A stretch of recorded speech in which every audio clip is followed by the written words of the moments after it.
Hello guys, welcome back to Outage Gamer. My name is Bernie and today I'm going to do a video discussion as many families requested on Tales of Abyss. And it was a very interesting game, a very unique Tales game, and I didn't play many Tales games to be honest. I've played Tales of Abyss, I like it. But this one, the story felt way more mature and because it was not just a simple, bad versus good, because it has way more deep into that, because for most of the part felt like your desires to save the world in this game, it's actually not realistic, while the bad guys want to save the world as well, but in a very radical and a very extremist way. So this is how the story rolls. Basically, those two type of groups of people want to save the world, but one of them it's very extremist and one of them it's very unrealistic, which is something very interesting. And not just that, the game actually has some religious themes, which is something I was not expecting for Tales games, to be honest. And I thought this was very, very awesome.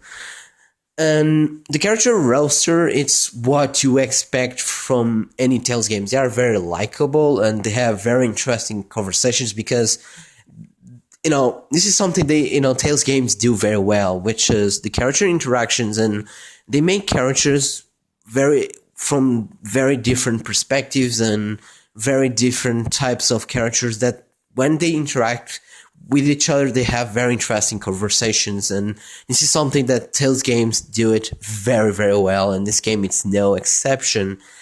But I have to say, I'm not really queen of the main hero, which is Luke. And the thing about Luke, and without giving big spoilers, it's Luke initially, it's very spoiled, and he basically lives in this castle, and their parents don't really allow him to actually go out of house, but he doesn't even care, and that's something that really bothered me. Like, this kid doesn't want to get out of home. Like, why? Because aren't you curious to see what is behind? And and this kid basically lives on his castle for about 7 years and is super spoiled and everything, and he turns to be an asshole, like a completely asshole, and I couldn't really like him, even though, as you probably expected, because the character change, and there's something in the story that makes the character change, but I still think the change was a little bit too sudden. I think the change could be a little bit more gradually, like it was, too fast. Like, people change, right? That takes time, and I think his change was too sudden, and I kind of wish the change was a little bit more, I don't know, but it was still interesting, that's for sure. But the rest of the roster, it's something that I personally really like it, and that's what kept me going, was the rest of the roster. It was not even the main character. To a point that most of the part I just skip, Luke's dialogue, because I didn't like to hear him talking, so yeah, I did that. But the other ones, I love those characters, and I thought they were very interesting characters. Now, talking about combat, this is a Tales game, so it's an action RPG, and this game actually it's close to an arena, but plays in a 2D perspective way. But the thing is, but it's a 3D arena, but you play in a 2D invisible way, so basically you can just go left and right, and when you press up, the character jumps. And I think that works better. To be honest, I prefer that over the 3D battle, because especially when you try to pull arts and you need to press, for example, circle down or something like that, makes more sense in a 2D perspective than a 3D perspective, even though you could change that, I think, on Tales of Exilia. I'm not sure, because it's been so long since I've played that game, but yeah, I still prefer playing in a 2D perspective, and I think this game really does it well. But one of my complaints is actually, the combat felt a little bit too floaty. But I kind of understand because they were trying to make combos a little bit more approachable. Like people could do more, every people could do more easily combos because the characters don't are not really, there's a lot of input frames. You can do combos and everything, so it's more easy to do combos in this game. Um, but I understand that. So I understand why they make it a little bit more slowly and floaty. I just don't understand why, for example, running and jumping, it's so slippery. Like when you jump, the character always jump way freaking too much and you end up getting it when you try to, for example, jump over an enemy, because that's something that I usually like to do and hit the enemy on the back or something like that. Uh, there's many times I just, you know, overdid with the jump and the enemy got me with my guard off, and happened to me many, many times because the jumping and running is a little bit slippery, that's for sure. But as you expect from any Tales games, there's hearts, you can bind your keys, and, you can bind circle up, down, and left and right to different arts, and as well you can bind the right stick as well, and this is cool, and you can create your own combos, and each character actually plays differently, so if you feel like you are getting bored by playing the same character, you can always trade and try new characters and try new powers, because all the characters have way different powers, and we're talking about 8 characters, so you have a lot of characters to have fun with on the fights and everything. One of my major complaints about this game, it's actually the upgrade system. Like, the game doesn't really teach you anything. I mean, it could be on the manual, but I don't have the manual. But I think the game at least should make like a tutorial to say, okay, this exists, And one of the prime examples that, this game lacks of good tutorials, it's, I was like 40 hours in the game. This is where I realized, oh, I can switch characters by pressing start, and I didn't know that, and this was something that I didn't know, and it might sound simple, but for a person who basically don't play much Tales games, it was like, oh, you can switch characters. Oh, okay, because I found it was weird. Like every time one of my character I was playing died, I thought it was weird. Like, just seeing the other ones fight, and God, that AI is so fucking dumb. Like, you guys don't understand. This is probably one of my biggest complaints on the game. It's actually the computer AI. If you have a friend to play this game, do it, because it's the best way.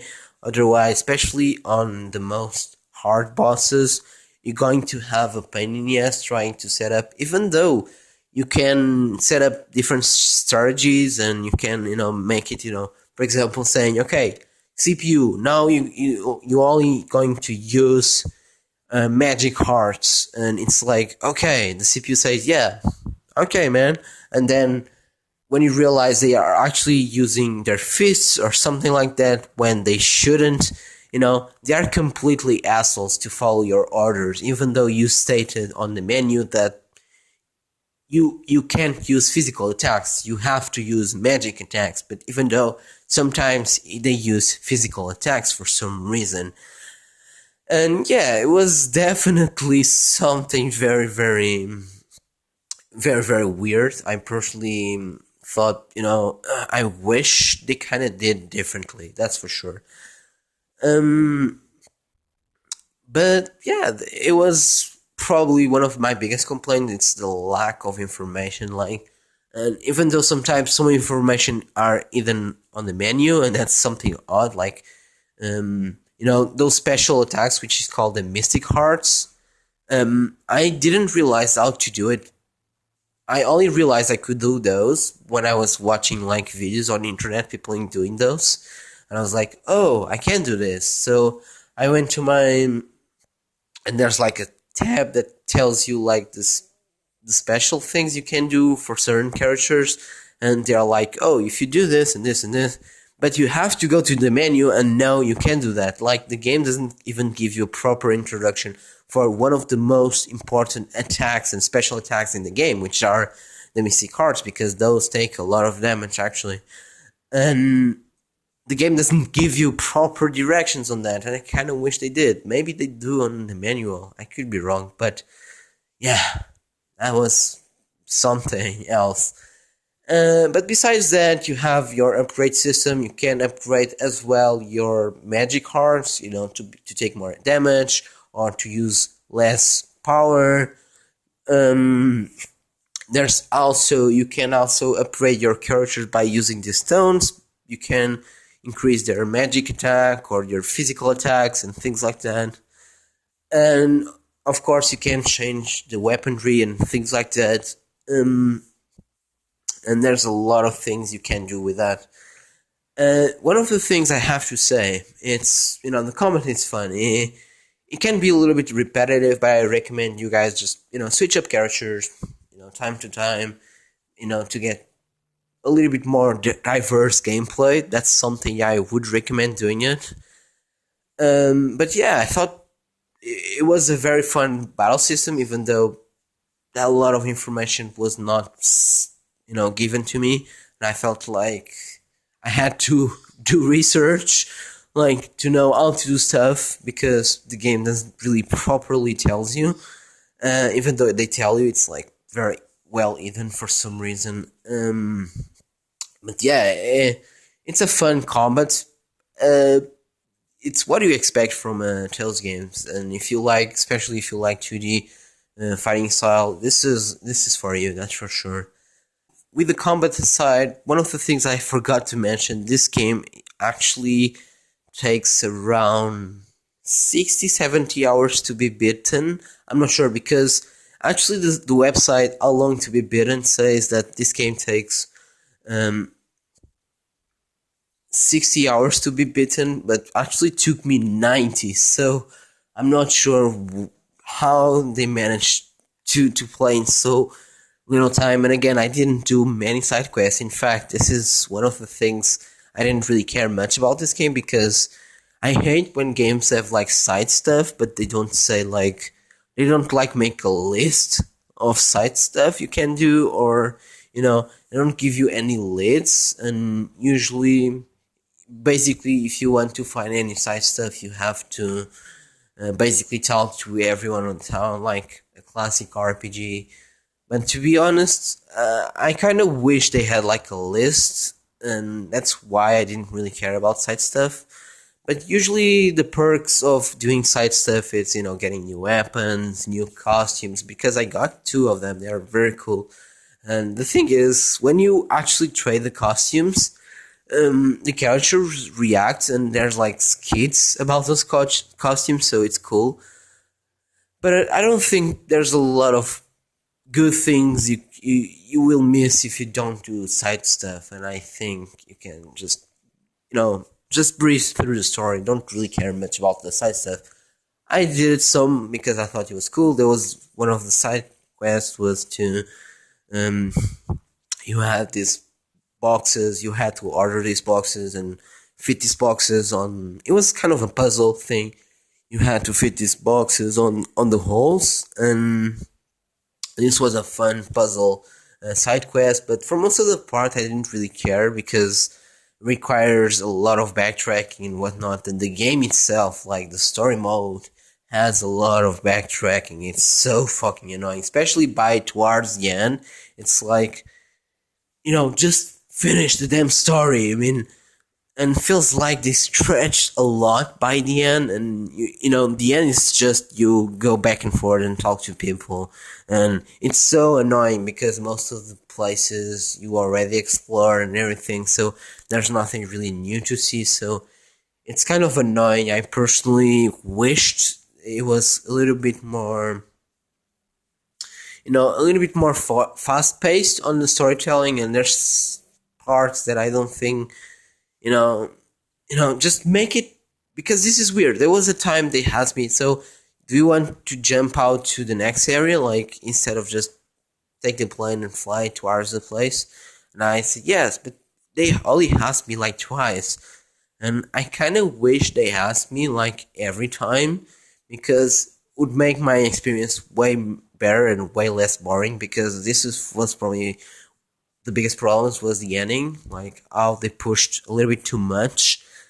Um, and I felt like they could do a little bit better job with that. That's for sure.